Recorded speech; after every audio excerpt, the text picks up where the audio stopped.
Welcome back, everybody. Now let's understand what are the privileges enjoyed by the private limited company over public limited company, or let's see what is the difference between private and public limited company. On the basis of number of members, private limited can commence its business with minimum of 2 members and maximum of 200 members. On the other hand, the minimum number of members for a public limited company is 7, and there is no limit to the maximum number of members. Unlimited people can join the public limited company by purchasing or subscribing to its shares. Now, on the basis of number of directors, minimum of 2 directors are required to start a private limited company, and minimum of 3 directors are required to commence the public limited company.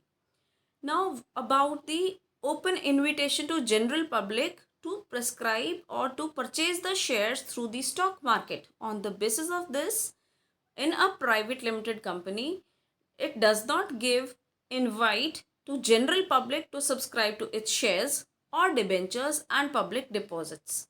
On the other hand, in a public limited company, it gives invites, that is, an open invitation is given to the general public to subscribe to its shares, debentures, public deposits, etc. That is, financial assets, financial stocks, shares, debentures, bonds. They can openly sell, the public limited company can openly sell through the stock exchanges, but private limited company cannot sell. Now, about the prospectus.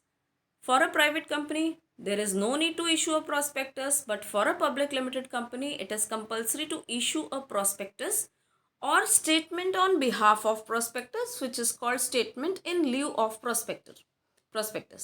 On the basis of transfer of shares, private company does not permit the transfer of shares without prior permission. If you want to sell your shares and you are the shareholder of a private limited company, you will have to take the prior permission, and then only this is possible. But for a public limited company, open transfer of shares, free transfer of shares is possible. You can sell your shares to the other person and leave the company.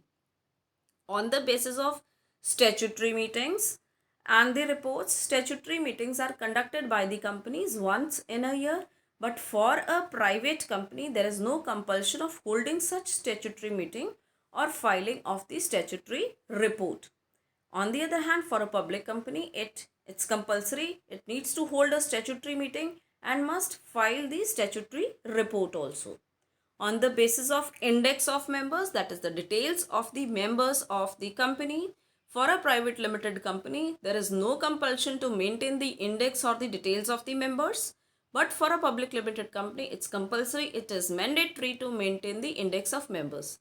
On the basis of legal formalities, private limited company is exempted from various legal formalities. It can come into existence, it can start its business just after obtaining the certificate of incorporation, but the public limited company has to comply with all the legal formalities, and it can come into existence only after getting the certificate of commencement. Now, what is the certificate of incorporation? What is the certificate of commencement? This all we will study when we'll begin with the formation of the company. So I hope that you are clear with what are the privileges which are enjoyed by the private limited company over the public limited company and what is the difference between the two. Thank you all.